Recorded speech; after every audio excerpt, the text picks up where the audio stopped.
My name is Sarah, and for years I believed in the picture-perfect life I had crafted.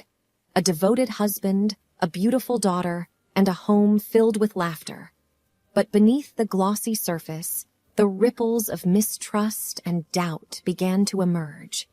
The threads of our band were trained by a persistent thorn, Mark's mother, Mrs. Peterson, who never missed an opportunity to belittle me.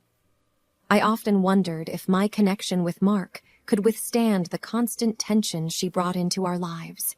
However, as the storm clouds gathered, the source of our greatest conflict became the unlikeliest ally.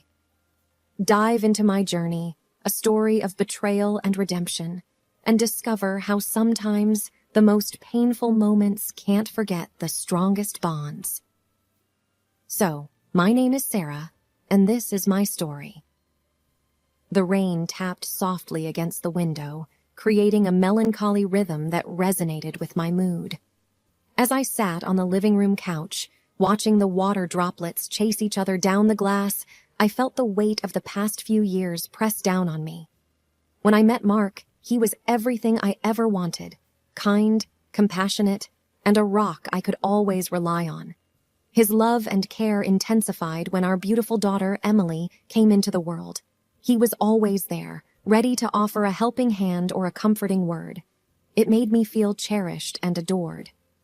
But as it often goes in life, not everything was picture perfect.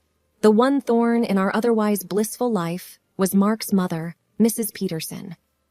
From the moment I was introduced, the disdain was clear. Her eyes, faded with age, would sweep over me critically, finding faults in everything.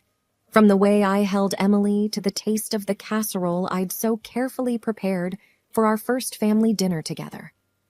"I just don't understand why she can't clean up a bit," she'd murmur to Mark when she thought I wasn't in earshot. Or, "The child looks malnourished.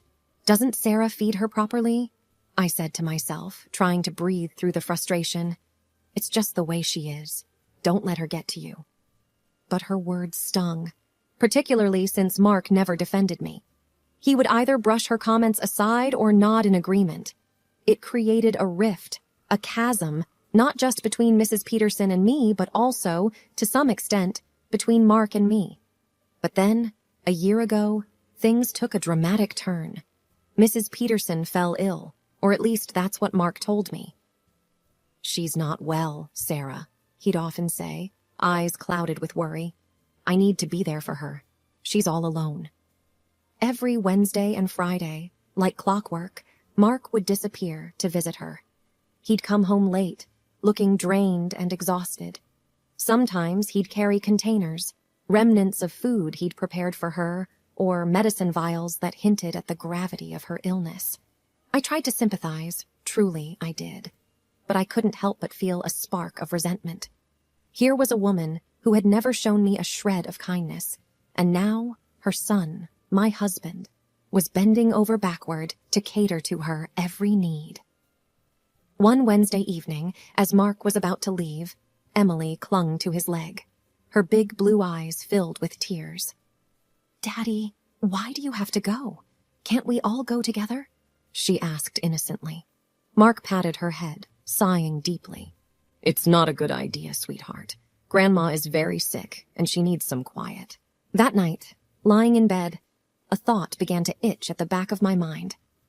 "I've never actually seen her sick," I mused aloud. Mark, already half asleep, mumbled something incoherent, but that tiny seed of doubt had been planted. Weeks turned into months, and I found myself growing more suspicious. What if Mark was lying? What if Mrs. Peterson wasn't as ill as he claimed? Every part of me wanted to trust my husband, but the evidence, or lack thereof, was starting to pile up. "I need to see her," I thought. "I need to know the truth." The following Thursday, I made a decision. Once Mark left, I would follow him.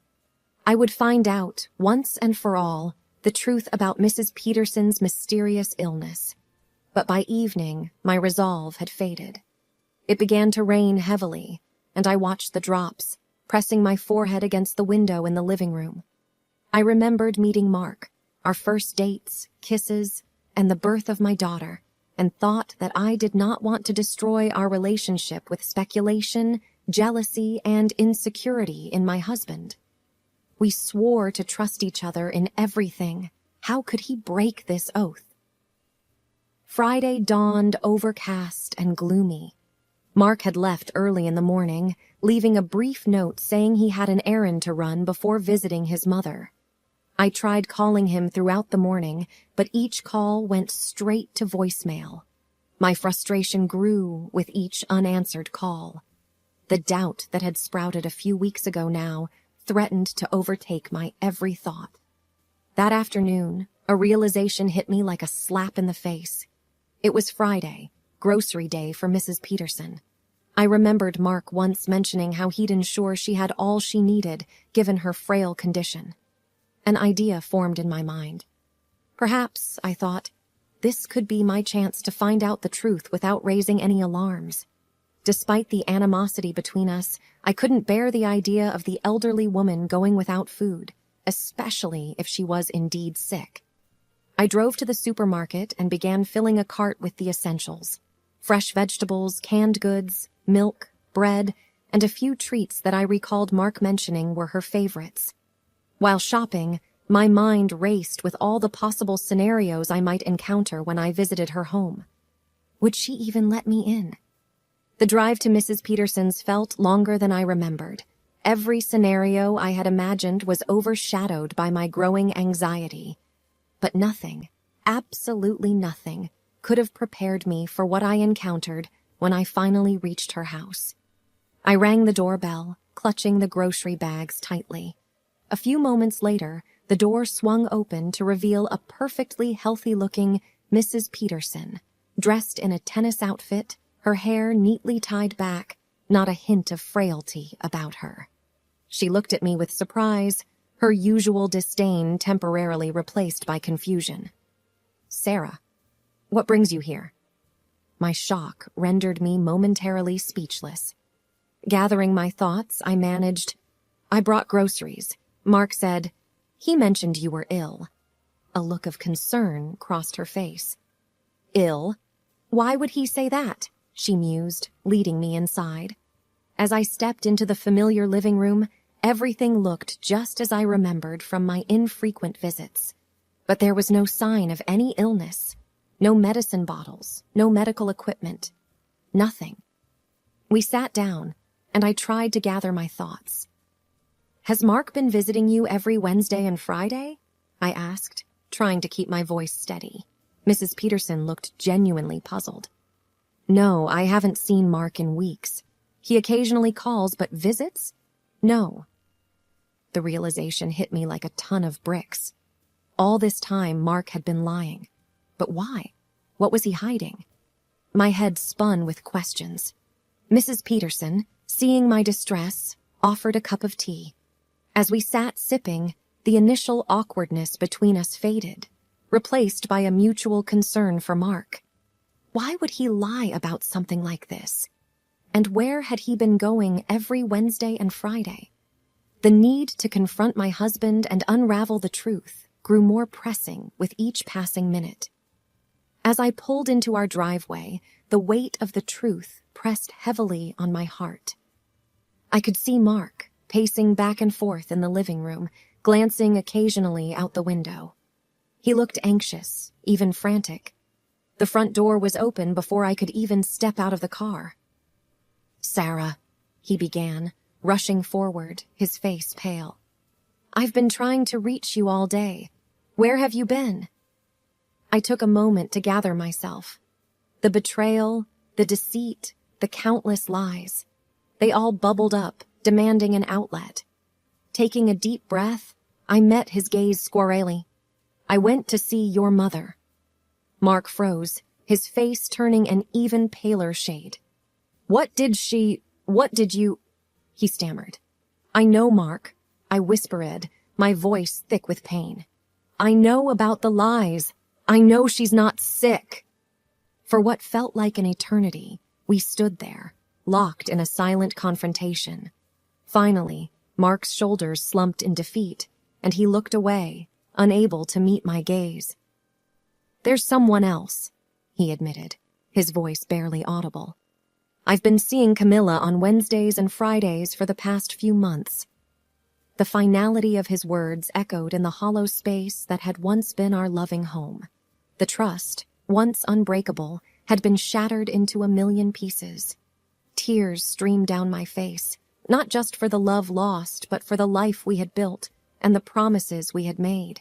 Weeks blurred into a haze of lawyers, papers, and tearful nights. The divorce was swift, fueled by Mark's guilt and my determination to protect Emily from any further pain. My days were filled with challenges as I grappled with becoming a single parent and navigating the complexities of the workforce. But in the midst of this tumultuous period, an unexpected source of support emerged: Mrs. Peterson. The same woman who had once looked down upon me was now by my side, helping with Emily, offering advice, and providing a shoulder to cry on.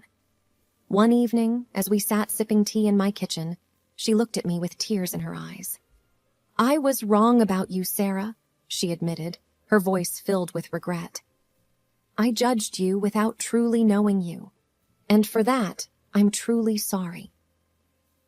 The months following saw a deepening of our bond. Where there had once been hostility and resentment, there was now understanding and compassion.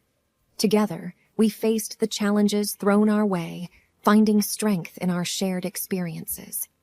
As the days turned into weeks and weeks into months, I began to rebuild my life. With Emily and Mrs. Peterson by my side and a new job that I grew to love, I rediscovered myself. The scars of the past remained, but they no longer defined me. I had faced the worst and emerged stronger, ready to embrace whatever the future held.